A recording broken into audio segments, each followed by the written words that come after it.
So, are you guys ready? Yeah. Are you excited? Yeah. Because I'm excited about this. I love this stuff. All right, friends, we've had the opportunity to talk a little bit about the Romans, what they looked like. We already know that. We've talked about the First Punic War. This is actually the Second Punic War. We discussed moments ago what the Carthaginians look like. Well, what you have in this situation, and this is the Battle of Lake Trasimene, and it's going to occur in 217 BC, right in the middle of the Italian peninsula. And what's going to happen is Hannibal, who we've already discussed, is in charge of the Carthaginian army. And what he's going to do is he is going to be in present-day Gaul, which is in present-day Gaul? He's in Gaul, which is present-day France. And he is going to amass a huge army of Carthaginians, North Africans, when we mentioned this, Numidians, primarily cavalry, and then when he is in Europe, he's going to have a heck of a lot of Gauls. And the Gauls primarily used spears and swords. They had epic what? No! Epic mustaches! Oh, great. Who had the elephants? The other guys. The Carthaginians, yes. Now, did the Gauls like armor? No. No. Okay, there we go. So they relied on their mustaches to protect them. Fantastic. I'm going to have to do a lot of editing of this one. But here's the thing, guys. What you have is Hannibal is going to go into the Roman territory as part of the Second Punic War, and he is going to cross the Alps. He's going to cross the Alps not only with a bunch of North Africans, but also with a whole bunch of allies, Gallic allies. He's also going to have a whole bunch of his elephants. I believe it was 37 of them. And he crosses the Alps, which was completely unexpected, and it's going to freak out the Romans. So the Romans are going to start sending armies up to attack Hannibal. And the armies that are sent aren't going to fare very well. And so what you're going to see is a string of Roman defeats. Three really big ones. And the one that we're talking about is actually the second of the three. And so what you have is Rome decides we have to do something about Hannibal. And so they selected two consuls. And those consuls then formed full armies and marched north. Now, both of them, they knew the territory. They know Roman territory because they lived there. And so they knew the two primary routes that Hannibal would have to take to head south. He's already gone over the Alps, but there's still a big old mountain chain that goes through the center of the Italian peninsula called the Apennines. And he's going to have to stay to one side of that. There's only two roads that you have to cover. And so one of the consuls is going to go to the eastern coast and sit basically half of the Roman army there. And then the other half is going to be on the other road. Seems like a reasonable thing to do. They're a couple days away from each other. So if Hannibal goes down the coast, you've got enough warning, and one consul can go and help the other consul, and you can have an entire Roman army. Because you want to put all of your force against the force of the enemy. Real simple stuff. Normally you don't like to divide your forces in the face of an enemy, but the problem was the Romans didn't know where the enemy was, and they were using their best knowledge to block obvious approach paths. Well, the issue is, what's going to happen is Hannibal needs to feed his army. He also has to keep his Gallic soldiers happy because they could conceivably head home, right? The North Africans can't head home because it gets really moist. The Mediterranean's in the way. So what happens is Hannibal is going to have to keep his army fed, and the way you do that is you go through territory and you steal stuff. Right? You take things, you plunder. So he has to keep moving. He can't just sit still. So he's moving around. He hears that his way forward is blocked. And that's because Hannibal always had scouts. He had Numidian cavalry who were really good. And so he sent his scouts out. They said, hey, there's an army here. We've heard that there's an army over here also. And so Hannibal's like, well, I have to get food. I don't want to fight these guys in territory of their choosing. I want to fight the Romans in territory of my choosing. And so he does something really radical. Instead of going the easy route down roads, he decides he's going to cross the Apennines. He's already crossed the Alps. So you have to think, he's already gone over a mountain chain you can't go over. Maybe he'll go over the other mountain chain he can't go over. And that's what he did. And in 4 days, he's going to bring his entire army. And here's the thing, the Carthaginian army was about 50,000 people. It was huge. It was made up of Carthaginians, also Gallic allies, Numidian cavalry. He's got a lot of people. He brings them over the mountains, and he starts to plunder rich Roman farmland. And he's just going all over the place. And the crazy part about it was that whole area, as he was crawling through it, was really marshy. And it ends up really causing some problems with the Carthaginian and Gallic soldiers. They get sick because they're in the water the whole time. It's marshy, it's nasty. As a matter of fact, Hannibal gets an infection in one of his eyes, and he eventually goes blind because of that infection. Because he wouldn't stop to get it looked at.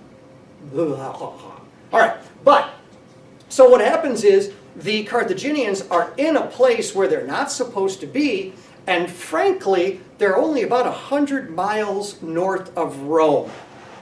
And so this is going to cause some problems. But the issue is the Romans don't know that Carthage is there initially. Yeah? So has he already passed the two Roman armies at this point?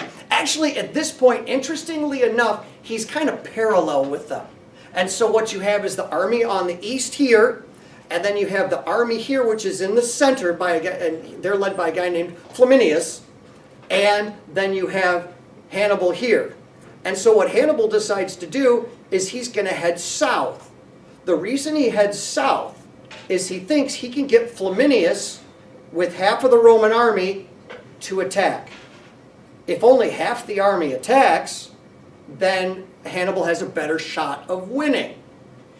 And so that's what he actually attempts to do. He's going to try to trick the Romans into attacking him. And this is what is really a big deal. If he can get the consul Flaminius to attack without reinforcements, then Hannibal is going to fight half of the Roman army.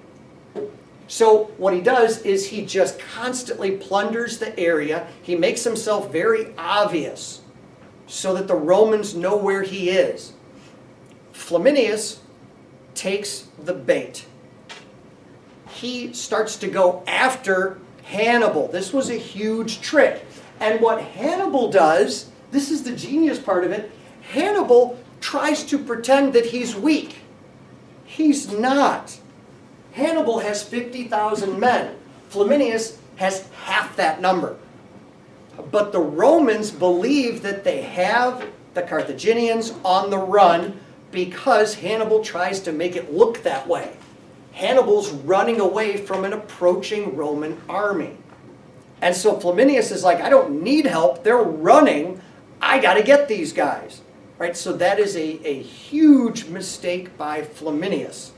But he has no clue how big the Carthaginian army is. He just doesn't have that intelligence. He also doesn't send out scouts. That's just not something that the Romans did. And it's something that they probably should have been doing. I will tell you that the Carthaginians did. They always sent out scouts. And they had a lot of information, but they're also in territory they're not familiar with. So here's what happens. Hannibal wants to set a trap for the Romans. And he finds this place called Lake Trasimene. It's still there, right in the center of Italy. And to the north, there's a mountain range then there's a relatively thin strip of land. There's a road there, but a relatively thin strip of land, and it continues down here. And so what Hannibal wants to do is he wants to trick the Romans into coming into this territory. Because to the north, you have a mountain. To the south, you have a lake. That means the Romans are going to be forced into, not single file, but they'll be forced in a longer column. And so, this, if you can get the Romans to come in here, and you can trick them somehow into continuing forward, there's a chance that Hannibal could defeat an army. Now, here's the deal. The Roman army is half the Carthaginian army size, but the Roman army is well-disciplined, well-trained, and in open field, they're very difficult to beat. They're very good, particularly against lightly armored soldiers like the Gallic soldiers, who are interested in personal glory, but they'll also run if things start going bad for them. So, Hannibal has to think about this, and he has to somehow get the Romans to take the bait. What happens is the Romans set up camp, and they set up a camp next to Lake Trasimene. So guys, right as I'm getting to the battle, the camera dies. And I was frustrated. The students were, I think, more frustrated. And so I decided, well, it's a cool battle, and I'm going to show it to you anyways. So I'm going to have to do it a little bit differently than normal. So that's what I'm going to attempt to do. Please stay tuned till the end of the video because I have some interesting outtakes there for you. So bear with us, and we're going to make this battle continue to be fun. Thank you. Watch on.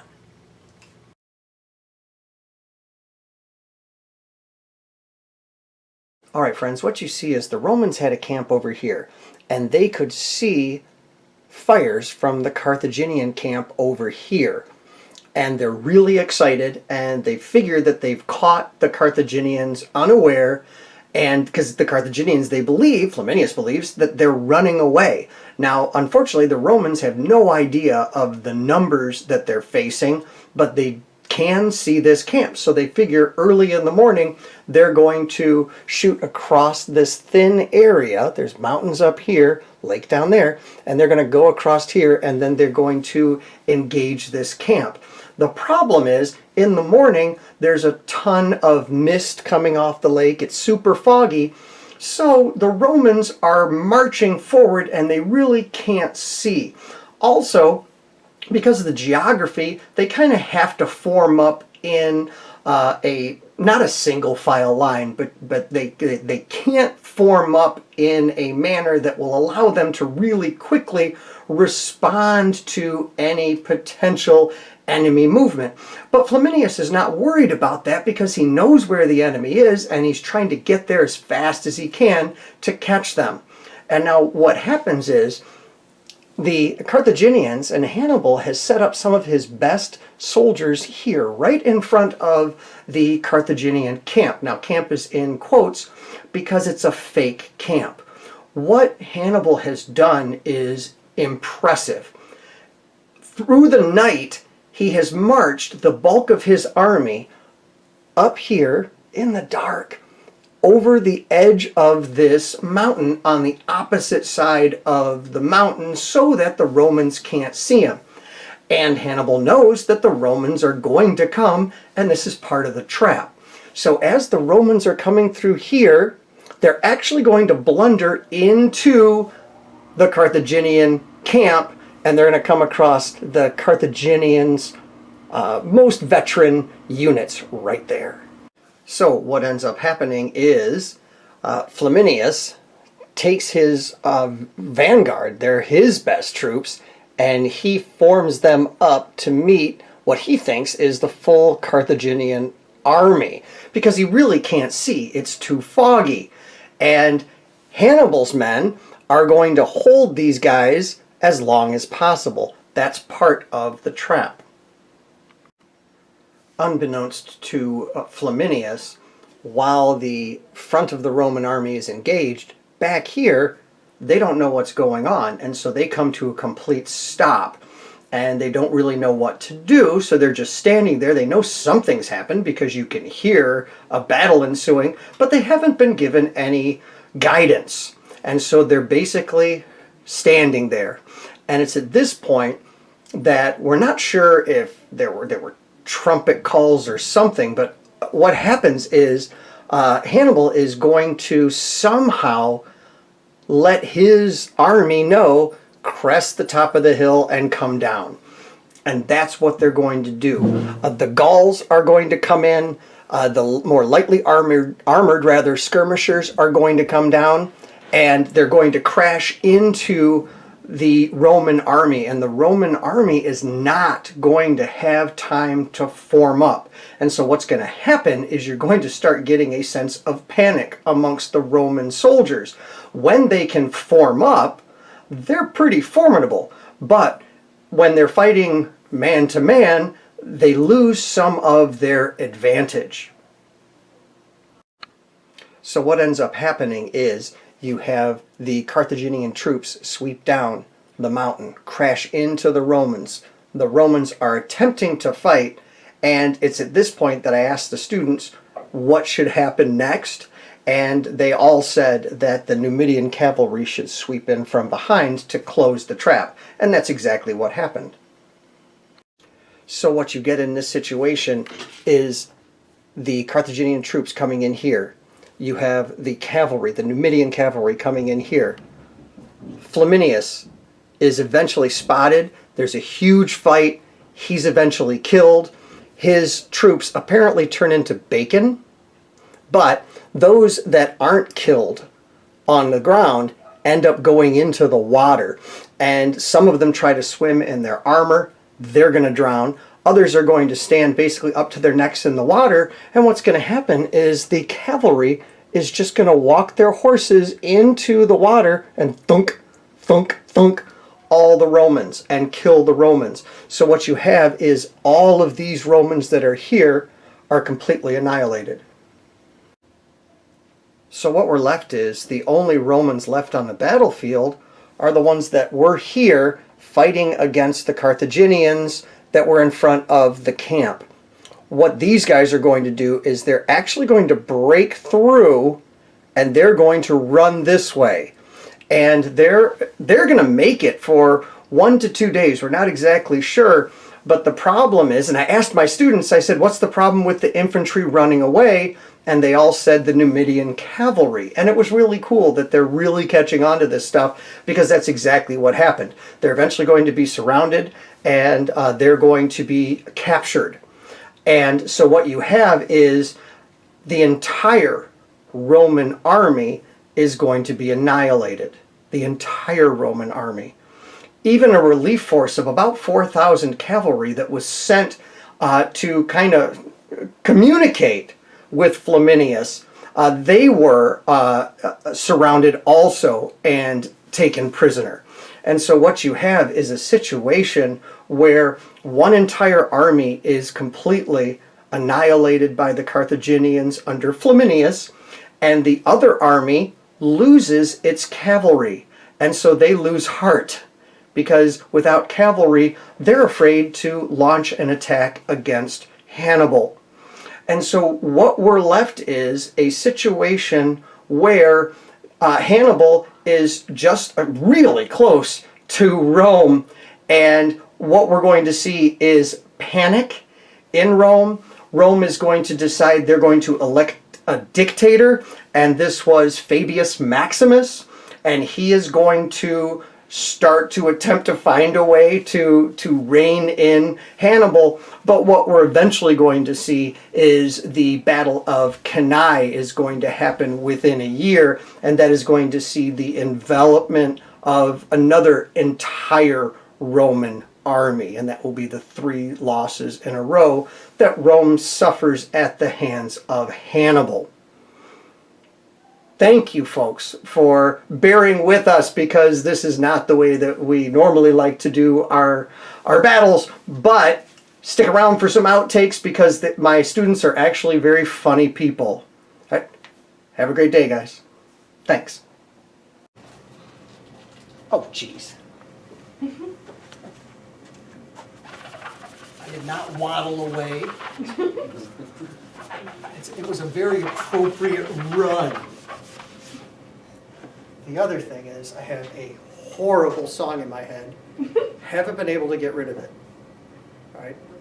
Well, I won't tell you, but I know Victoria's Secret. Seriously, one of the worst songs to get in your head. I can't get it out of my head. Apparently, it's an old dude that lives in Ohio. I don't know. Okay, seriously, I can't get it out of my head. I've tried Elmo. I've tried everything to get rid of it. Did you try Baby Shark? Baby Shark. I like big butts. I can't get rid of anything. All right. Oh, I'm recording, aren't I? I want to edit that out. We might. Meh. Whatever.